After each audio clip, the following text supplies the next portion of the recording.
Excited ka na bang bumili ng murang bahay? Wait lang, dapat alam mo muna ang pros and cons ng mga foreclosed properties. So, syempre, unahin na natin ang pros. Number one, mas mura kaysa sa market value. Minsan, up to 40% off pa nga. Then number two, pwede ka magbayad through Pag-ibig Housing Loan na up to 30 years to pay. Number three is marami kang choices from NCR to provinces. Merong house and lot, merong condo, meron ding lupa lang. Doon naman tayo sa mga cons. Number one is as is where is siya. Ibig sabihin, walang renovations or repairs from Pag-ibig bago ka makamove in. Number two is may nakatira pa minsan, so importante talaga yung site visit. Number three, hindi laging available yung title agad-agad. So medyo may delay siya sa process nung transfer of title.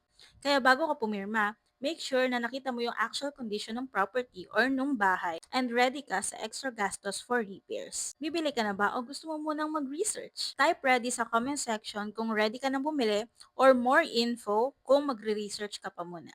Don't forget to follow or subscribe for honest tips, real talk, or more budget-friendly investments. Bye!